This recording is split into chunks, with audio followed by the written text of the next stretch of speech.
Good morning again, everyone, and welcome back to the KSR YouTube channel. Today we are going to be working on the Chevy II owned by Shawn. Well, we've already been working on it a bunch. Travis has been working on it all kinds of a bunch. And what you can't see from up here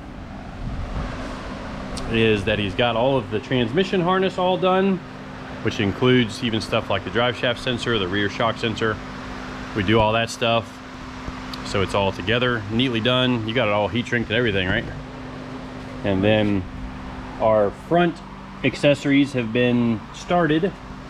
Stuff like the dome pressure sensor, boost control solenoids, outside air temp, humidity, all that other stuff we add to the front of these things. But right now, he's working on welding up where we had drilled probably 100 holes in this thing. Was it 100? It was a lot. There's a lot, maybe 50. So the factory dash was a steel dash in this car, and to get it out without just butchering it up, because we thought we were going to be reusing the thing, and Shawn kind of changed a little bit and decided to go with a fiberglass dash. We were going to make the steel dash removable, so then it's kind of like, well, why don't we just put a fiberglass dash in the thing? It's lighter, easier to work with. So that meant we needed to weld up all of these holes, because this is the channel that catches the window, and there's a rubber seal that catches this lip,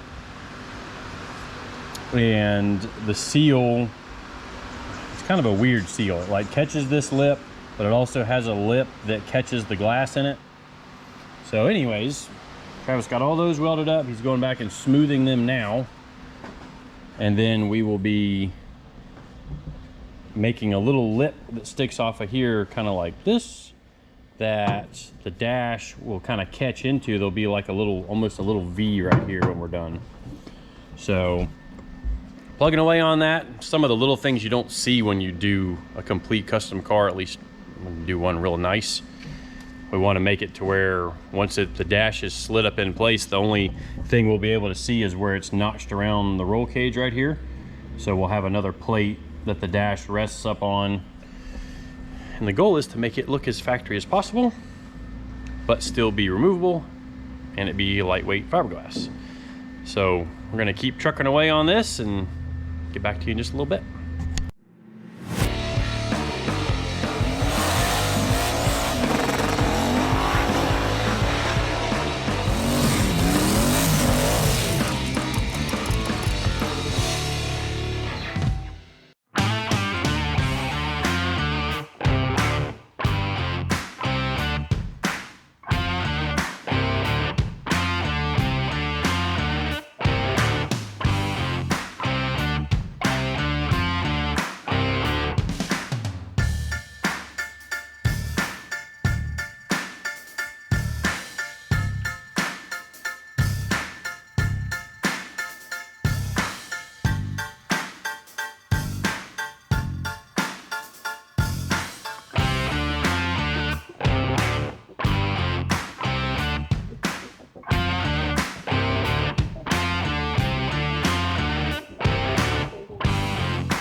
All right, so we're back the next day on the car. And while I've been working on some other stuff, Travis has been making a piece for the dash to sit on. So what the idea is that the dash will rest on this and then we'll push it forward and it'll get caught under this lip, which the weather strip also goes onto this lip that seals the front glass. And then we're gonna weld, I'm about to silicon bronze weld around this piece right here. And then the dash will slide over this so it gives a nice clean look once that's all back reassembled. Just one of these things that you don't see it when the car is all assembled, but it serves a purpose for making the car function. So do a little bit of welding here, and then we will be on to mounting the bottom of the dash, as well as the whole reason we're doing this now is so that we can get the steering column set in its final position, so that we can then build the steering shaft to make sure the steering shaft clears the driver's side header. And we want to build the driver's side header first, because then that whatever height the driver's side turbo ends up, that's what we want to match on the passenger side. It's kind of a step-by-step process, but that's kind of how these things go sometimes. So I'm gonna jump on the welder, weld all these pieces in, and then be back to doing something else.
Alright, so now that you guys saw me welding on the thing, and we've got the dash held back up in there, you can kind of see what we're going for here. Like there, once this is all painted black, the window pushes this weather strip down, and when you just look through the window, it's going to look just like a regular old painted dash. That's just a marker line there. And this piece gets pushed up under like that. See how the dash gets pushed in nice and tight. I've got just a little piece to make to really fit in there, but all in all, turned out really nice. And now that that is in there, like I said before, now we'll work on getting the column mounted. And then the column, steering column, we'll poke out this hole right here. Bag for the weather strip for the window. So the steering column is going to poke out there, and then I just got to make sure that wherever I build the turbos, it's going to come up and over this and still clear all the plug wires. So one little tip that I'll give you guys, if you're building your own headers, obviously put spark plugs in the holes, have your plug wires ready, and also have the tools to remove the spark plugs ready, so that when you mock up a tube, you can make sure that you can still get your tools in to remove the spark plugs. I've had some people bring me some cars where you literally had to take the headers loose to get the spark plugs in and out of the car. Gigantic pain in the butt. So if you can make the car easier to work on while you're building it, then later when you're working on the car at the track, you know, reading spark plugs, installing new spark plugs after a long drive between racetracks on Rocky Mountain Race Week or Midwest drags, then all you've got to do is easily get the spark plugs in and out of the thing, and put a fresh set in, and away you go. This one, I admit, is going to be a challenge because we are going to have inner fenders in here. Well, there's going to be hood hinges here, and then inner fenders. So, and then there's going to be a turbo somewhere in here. So we're going to have to come in, and then there's going to be a downpipe that comes through down here to get down under the car. So we're going to have to figure out something. I may make this panel right here removable. Maybe even from underneath the car, we can snap it out and then slide it out of the top to where we can access the plugs that way. Or we'll just come in from the front, you know, because you figure the turbo is going to be somewhere up here. Still going to try and keep it below the hood on this car. So if the turbos are up in here, then we may be able to easily come underneath the turbo and access all the plugs that way. We're going to play around with it, see what we can do to make them as easy to access as possible, but still not hamper any of the turbo design or the turbo manifold design or the downpipe or the charge pipe or anything like that. So I think that's going to wrap it up for this episode. A little bit of the nitty-gritty detail work of, you know, going through building a car and some of our process and the order that we do things to try and not have to go back and redo things. Sometimes it still happens, but if we can avoid it, we can. Like, see, I got to repaint the A-pillar bars there, which is a little bit of a bummer because it's hard to blend that in as it goes up inside the car. But a little bit of paint's not that big a deal. But hopefully we'll see you guys at Charlotte SCT this weekend. Appreciate everybody watching. Please subscribe if you haven't already. Check your subscription if you think you're subscribed. Seems like I still get messages from people that say that YouTube unsubscribed them and they didn't want to unsubscribe themselves. But anyway, just check your subscription, and thanks for watching. We'll see you guys in the next one.